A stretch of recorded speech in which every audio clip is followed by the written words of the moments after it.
time for Family Feud. Let's meet our two teams. Mga kasambahay at driver ng mga manaloto. Ang Team Bahay. At mga office staff ng PM Mineral. Ang Team Office. Please welcome our host, ang ating kapuso, Bingo Hernandez. Hey Joyce. Hey Joanna. Tor. Kababoom. Welcome sa inyo. Kamusta po? Kamusta po? Hello. Hi. Hello. Hello. Hello po. Hello. Magandang hapon. Hello. Kamusta po?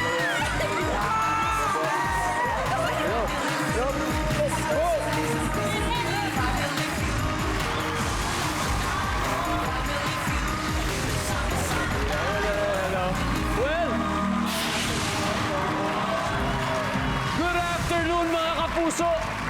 Salamat naman sa ating studio audience na araw-araw nating kasama. Palapakan niyo po ang inyong mga sarili at papalakpakan ko rin kayo. Sino po dito ang mga avid fans ng Pepito Manaloto? Siyempre lahat. Sino rin dito gustong manalo sa loto?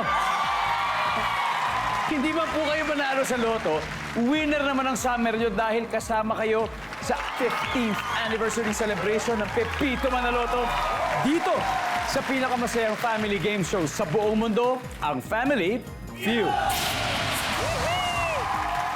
Up!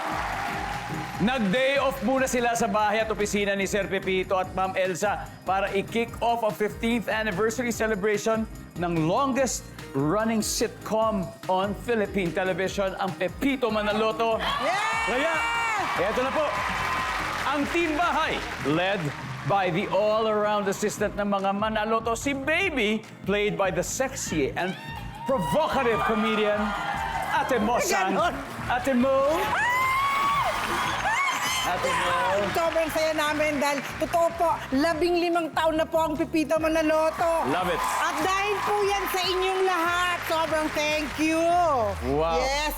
At speaking of Team Bahay, sino-sino ba kasama natin, Ate Mo, sa Team Bahay? Lahat ba? Yes, dahil nga special itong araw na ito, kasama namin ang isa sa fan ng Pepito Manalotong makakalaro. Yan!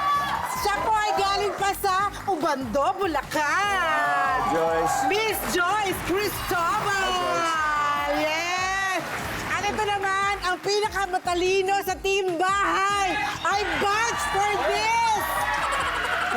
Lumutang na kayo pero siya, lulubog siya sa katalinuhan niya. Let's welcome Maria Jana Dominguez!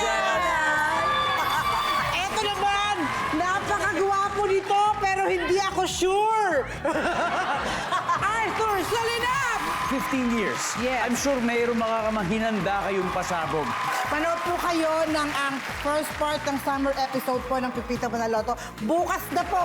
Excited kami sa paparating yung episodes. Yes! Team Bahay!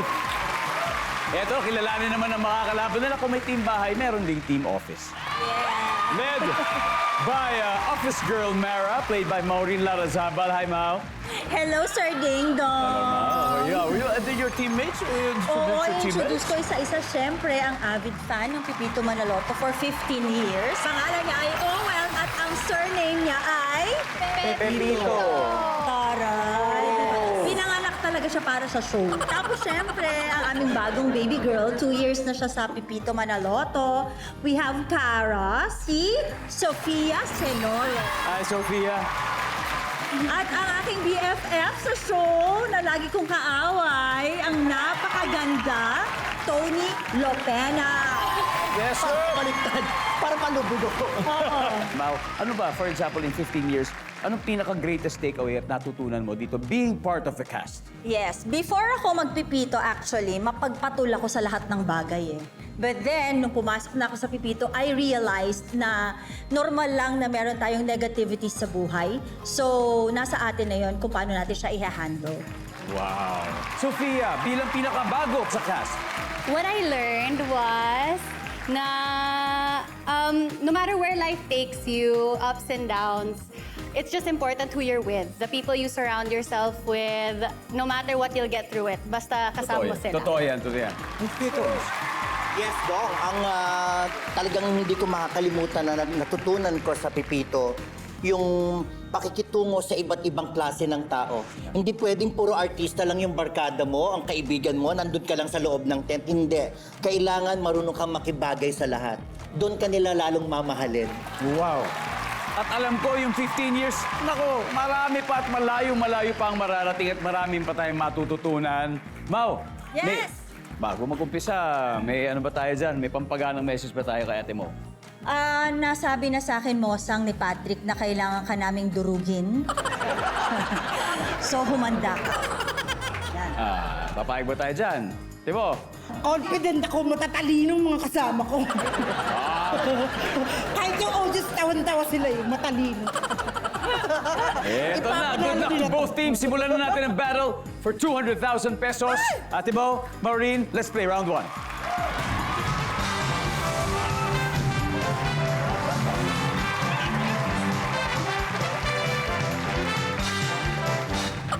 Good luck! Top 6 answers ang hinahanap natin. Okay, kapag hindi makatingin ng diretsyo ang lalaki sa mata ng babae, siya ay black. Maureen. Nagsisinungaling. Nagsisinungaling! Okay. Timosa, kapag hindi makatingin ng diretso ang lalaki sa mata ng babae, siya ay Ang may tinatago. bukod sa nagsisinungaling, baka may tinatago siya. Nandyan ba yan? Hoy! Pero mas mataas, Maureen, pass or play? Play. Let's go play round 1. Owen! Kapag hindi makatingin ng diretso ang lalaki sa mata ng babae, tingin ka sa mata ni Maureen. Siya ay... May surprise. Oh, may surprise. Wala. Sophia, ano kaya yun? Pag hindi nakatingin sa mata ng babae, siya ay manyak.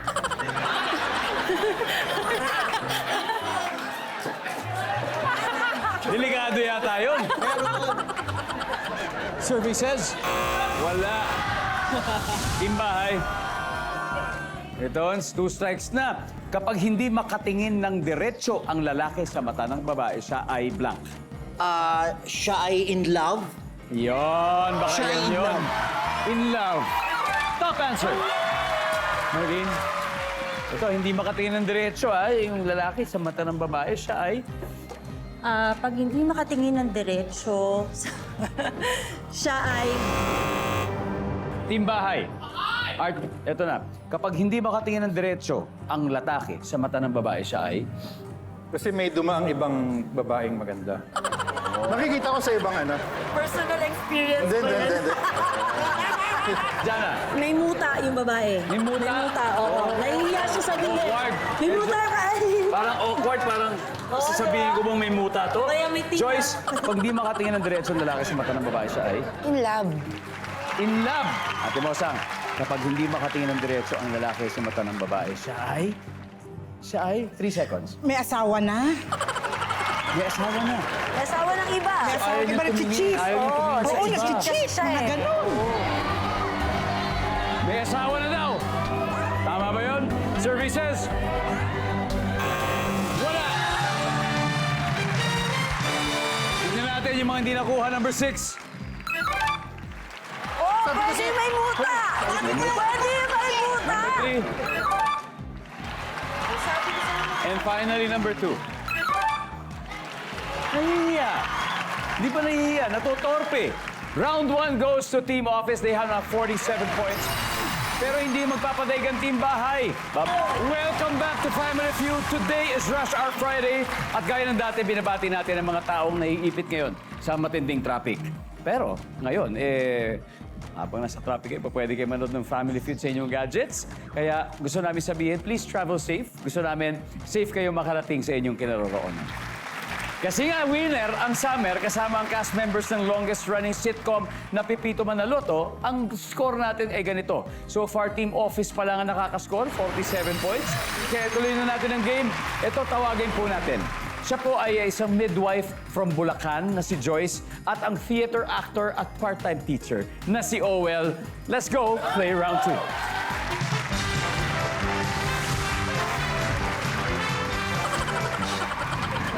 Grabe. Ngayon lang po nangyari na may kasama pong supporter at fan ng show dito sa Family Feud at nakakatuwa na nandito kayong dalawa, Joyce at Owel. Thank you po. Kagaya po ni Joyce, alam ko fan na fan siya ni Manilyn Reynes. Gaano katagal ka na bang nanonood ng Pepito, Joyce? Mula pa po noong 2010 po. Mula pa noong 2010. Oh my God, 15 years na talaga. Balita ko habang nanonood kayo ng Pepito, pinipicturean mo rin sarili mo, Joyce, para preba. Oh, nanonood ako mula 2010. At eto ba yung mga pictures na yan? Gusto namin po i-share sa inyo. Sino po yung nandito?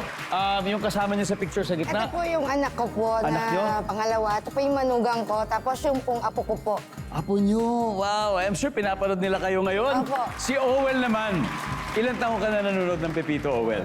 Since 10 or 11 years old po ako. Since bata pa po. Bata pa talaga. At Yes. kanina nga nabanggit mo, talagang ang last name mo ay Pepito. Yes po, surname ko po ay Pepito. Pero nanalo ka na rin sa loto. Hindi pa po. Yun Pero lang. pag nanonood ka ng Pepito, parang nananalo ka na rin sa loto. Yes po, kasi lagi po kapag may nakakakilala sa akin, laging karugtong na nun yung Pepito, my friend. Naman. Oh, well, I'm sure you all have your favorite characters in the show. Bukod kay Pepito, sino bang favorite character? Si Miss kasama ko. Ate mo. Kami nagka-theater. Nadaan sa ganun. Ano? I just love it. Anyway, maraming salamat sa inyo and good luck. Top 8 answers ang hahanapin natin, ha? Go, guys! Minsan, pinapalo o hinahampas mo ito para gumana o umandar. Go. Oh, well. TV. TV. Survey says. Wow. Oh, well. Di ba lalo na kung yung reception di maganda, tapos Pepito Manaloto pinapanood mo. Pass or play? Siyempre po, play. Let's go play. Balik muna tayo, Joyce. Minsan, pinapalo o inihahampas mo ito para gumana o umandar. Kalabaw? Minsan may rice lubid fields. sa rice fields. Yes. Pero baka naman tap lang. Tap lang. Kalabaw! Nandiyan ba yan? Wala. Tony, minsan pinapalo o hinahampas mo ito para gumana o umandar. Transistor or radyo. Radyo. Kung may TV, baka may radyo. Nandiyan ba yan, radyo? Yes. Maureen, minsan pinapalo o inihahampas mo ito para gumana o umandar. Drums. Drums. Ayan. Para magkatunog, nandiyan ba ang drums? Wala. Adol na kayo, team bahay. Oh, well. Sasakyan. Paano? Yung engine po ng sasakyan. Talaga, di palo? Opo. Ba't may mga di palo na pala ngayon? Ayos! O, nandiyan ba ang sasakyan? Wala sasakyan. Guys, 6 pa to ha. Isa lang ang kailangan natin. Arthur, minsan pinapalo o inihahampas ito para gumana, umandar. Kung may TV, remote. Diba? Sana. Lagi kasi sinasabi sa akin ni Ate Baby yung ulo ko daw. Para gumana. Gumana naman. Sa ngayon, sa 15 years, medyo kulang pa. Joyce, ano ba kaya? For remote po ng TV. Remote, Ate Mosang, minsan pinapalo o inihahampas mo ito para gumana o umandar. Remote na nga lang para unanimous. Diba? Remote na TV. Oh, hindi po kayo namamalikmatan. Nandito ho talaga si John Per, ng Pepito Manaloto, si Patrick. Nandito po talaga siya. Tama. Remote daw, remote. Tama kaya? Vargas yan! Nandiyan ba ang remote?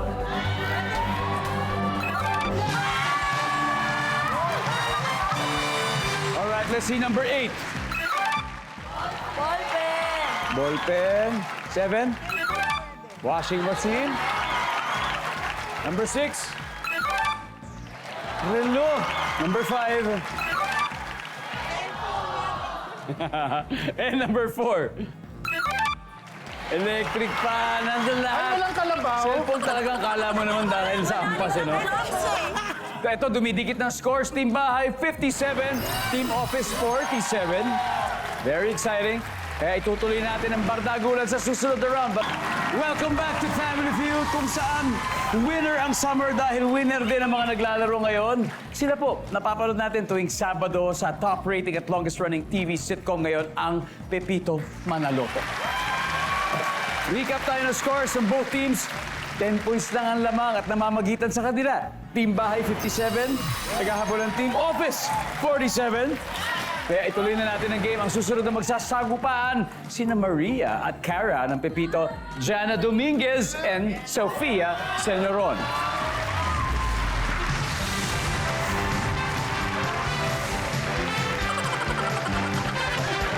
Alright, good luck. Top 5 answers on the board. Ano ang una niyong naiisip kapag sinabing Michael V? Go! Sofia! Lagot ka, ayusin mo yan. Pepito Manaloto! Siyempre, ano pa ba? Pepito Manaloto. Pero Jana, meron pa. Una mong naiisip kapag sinabing Michael V. Siyempre, best comedian actor yan. Oh yeah. Sir, mag-a-advance ako ha. Best Comedian Actor Survey. Top answer. Jana, pass or play? Play. Let's go play this round. Tor. Una mo naisip pag sinabing Michael V. Genius. Yan. Siyempre, genius. Nandiyan ba yan? Wala. Pero totoo yan. Genius talaga si Michael V. Ate Mosang, una mo naisip pag sinabi Michael V. Bubble gang. Bubble gang, pwede rin. Nandiyan ba ang bubble gang? Pwede. Joyce, alam mo to. Una mong naisip pag sinabing Michael V. Rapper, dahil nag-rap din po. Oo, nagra-rap talaga siya. Nandiyan ba ang rapper? Wala. Yan. Jana, una mo naisip pag sinabing Michael V? So, singer. Singer. Iba yun sa rapper, ha? Singer. Wala rin. Team Office. Una mo naisip pag sinabing Michael V, Tony? Toy collector. Michael Lecter. Sophia. Anime lover. Anime lover. Impersonator. Impersonator. Maureen. Una mong naiisip kapag sinabing Michael V. I'd go with toy collector. Toy collector. Sino kaya yun? We'll see. Nandyan ba guys ang toy collector? Survey says...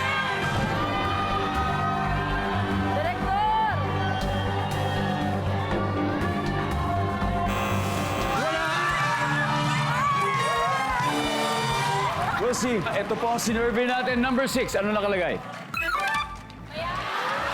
Yaman. Number 4. Bito. Yun talaga. Diba? Diba si Bitoy? Inaantay ko sabihin niya. Ito na ang latest scores after 3 rounds. Team Bahay, 229. Naghahabol ang Team Office with 47. Isang round na lang ang naiiwan. Aling team kaya ang didiretso sa fast money? Magkakaalaman na sa pagbabalik ng... PU! Nakatutok pa rin po kayo sa Family Feud kahit napakainit, winner pa rin ang summer dahil sa mas mainit na suporta ng ating loyal viewers. Maraming pong salamat sa lagi pong panonood sa amin. Nakabalik tayo sa game. So far, the scores, Team Bahay, 229, leading sila. Team Office, may 47. Kaya ang tanong, aling team kaya mananalo? At siguradong nakuuutangan naman ni Mang Tommy. Tawagin na natin si Robert, played by Arthur, at si Vincent, played by Tony. Let's play the final round.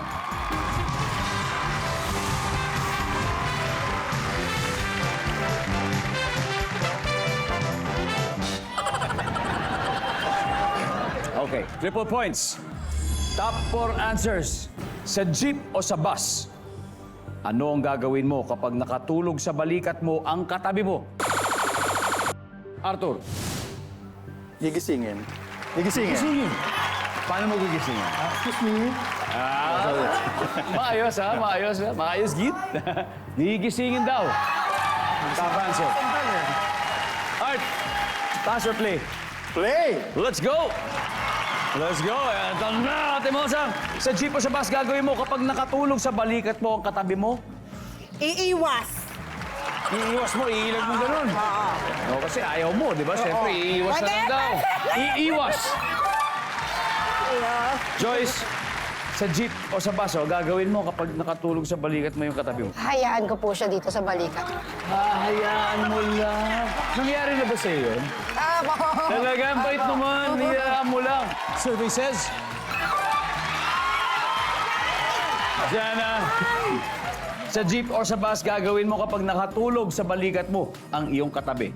Anong gagawin mo? Hihiga din. Sasamahan mo na. Tabi tayo. Hihiga rin. Wala.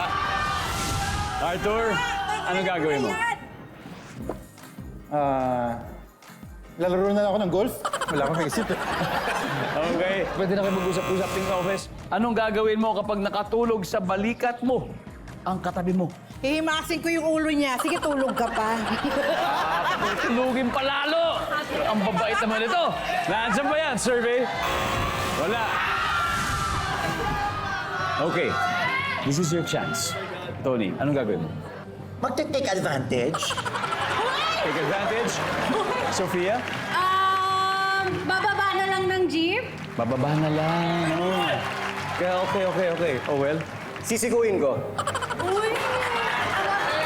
Sisikuhin. Okay, Maureen, again. Namimili Sa ako jeep? between sa chancingan o sisikuhin ko. Sa jeep, sa bus, gagawin mo kapag nakatulog sa balikat mo ang katabi mo. 3 seconds. Sisikuhin ko na lang. Sisikuhin. Magkaiba yun, yung gigisingin. Uy! Di ba? Pag sisikuhin talaga, pwedeng mali-mali ka lang. Sino yun? Hindi man ako yun, Sisikuhin for the win. Nandiyan ba yan? Survey says.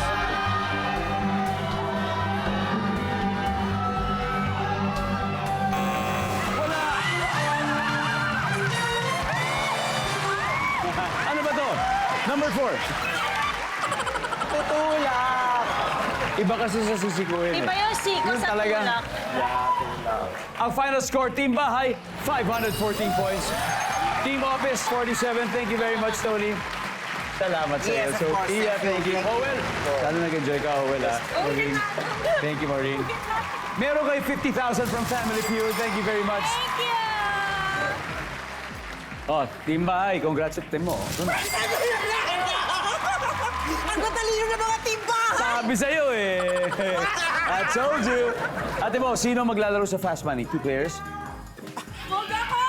Ako na lang daw, tsaka si Ate Joyce. Okay, it's gonna Dahil be... first naming dalawa. Okay, First namin. okay. Mosang and Joyce. Chill lang po muna. Team Bahay, good luck sa inyo. Naku, sana makakuha niyo yung 200,000 pesos na jackpot. Welcome back to Family Feud. Nito pong Marso, nagdiwang po tayo ng ating 3rd anniversary bilang bahagi ng More Tawa, More Saya campaign. Ngayong April naman, Pepito Manaloto ang nagse-celebrate. Kaya asahan nyo ng More Tawa at More Saya mga pasabog sa kanilang anibersaryo. Kanina, nanalo ng 100,000 pesos ang Team Bahay. Kasama natin si Ate Mosa. Ang target ng Team Bahay ay makapag-uwi ng total cash prize of 200,000. And of course, meron ding 20,000 sa napiling charity. Timosang, ano bang napili ninyo? Ang Missionaries of Charities. Ayan, sa Tayuman. There you go. Habang si Joyce ay nasa waiting area, give me 20 seconds, magsisimula na tayo. Oh my God. Eto, isipin nyo dati, walang cellphone, walang social media. Ano kaya ang pampalipas oras noon ng mga sinaunang tao? Go. Manood ng TV. Kapag sinabing kapre, ano kaya height nito? Mga 10. Sa anong delicacy kilala ang lalawigan ng Laguna? Bukopay. Pinakamalaking gamit sa loob ng inyong bahay. Ref. Fill in the blank. Gustong-gusto ko ang amoy ng... Bulaklak. Ate Boss, ang tignan natin kung ilang points na nakuha nyo. Kung walang cellphone dati, no, walang social media, ano kaya pampalipas oras ng mga sinaunang tao? Pag Yes, Ricky! sinauna, gaano kaya ka sinauna yun? Kaya nga. Manood ng TV kaya? Pag sinabing kapre, anong height ito? 10 feet. Ang sabi ng ating survey ay... Wow. Ano kaya ang delicacy ng lalawigan ng Laguna? Siyempre, buko pie! Survey says... Tama ba yun? Nice one. Pinakamalaking gamit sa loob ng iyong bahay, ref. Survey. Oo naman. Yes! Fill in the blank. Gusto ko amoy ng bulaklak. Ang sabi ng survey. Nice one. Very good. 73 to go. Sobrang tricky nung sinauna. Diba? Let's welcome back, Joyce. Nakalimutan ko. Hi, Joyce. Hello, hello. Joyce, sa tingin mo ilang puntos na nakuha ni Ate Mosa? Ate Mosang, naka 155 po siya. Malapit na 127. It means 73 to go. Kaya mo to. Kaya po. Let's go, Joyce. Sa punto ito, makikita na ng mga manonood ang sagot ni Mosa So, give me 25 seconds on the clock. Okay, isipin mo dati walang cellphone, walang social media. Ano kaya ang pampalipas oras ng mga sinaunang tao? Talaga, mga sinaunang tao. Go. Nagpipiko. Kapag sinabing kapre, ano kaya height nito? 7-footer. Sa anong delicacy kilala ang lalawigan ng Laguna? Bagoong. Pinakamalaking gamit sa loob ng iyong bahay. Refrigerator. Bukod sa ref. Washing machine. Fill in the blank. Gustong-gusto ko ang amoy ng... Kabango. Let's go, Joyce! Eto walang cellphone, walang social media. Ano kaya pampalipas oras noon ng mga sinaunang tao? Piko. Ang sabi ng survey sa Piko ay... Meron, 11. Ang top answer ay... Manguha ng prutas. Yan, manguha ng prutas. Yan, sinaunang tao. Pag sinabing kapre, ano kaya height ito? Sabi mo, 7 feet. Ang sabi ng survey, yan. 10 feet ang top answer. Sa anong delicacy kilalang lalawigan ng Laguna? Sa Bagoong. Ang sabi ng survey, top answer, buko pie. Buko pie, top answer. Fill in the blank, gustong-gusto kong amoy ng pabango. Ang sabi ng survey, top answer. 16 to go. Pinakamalaking gamit sa loob ng iyong bahay. Sabi mo, washing machine. Kaya ba ng 16 points? Ang sabi ng survey ay... Oh, Lord God. Diyos ko, Lord God. Ay! Ang top answer ay refrigerator. Number 2 is cabinet. Hindi bale, Joyce, nanalo pa rin naman kayo ng 100,000 pesos. Congratulations, Joyce. Let's welcome back Team Office. Timo? Good job, good job, good job, Panalo pa rin kayo. Kamusta experience sa Fast Money, Timo? Nanalo ko first time! Thank you! I love you, Family Feud! And we love you too. Of course, happy 15th anniversary, sir. Grabe. Pepito Manaloto, tuwing Sabado po yan. Bukas na po yan. Sa Lunes, napaka-espesyal po ng ating episode dahil for the first time, maglalaro po dito sa Family Feud ang Asia's Best Actress na si Miss Jody Santa Maria. Iabangan niyo po yan. Maraming salamat, Pilipinas. Ako po si Ding Dong Dantes. Araw-araw na maghahatid ng saya at papremyo. Kaya makihula at manalo dito sa Family Feud!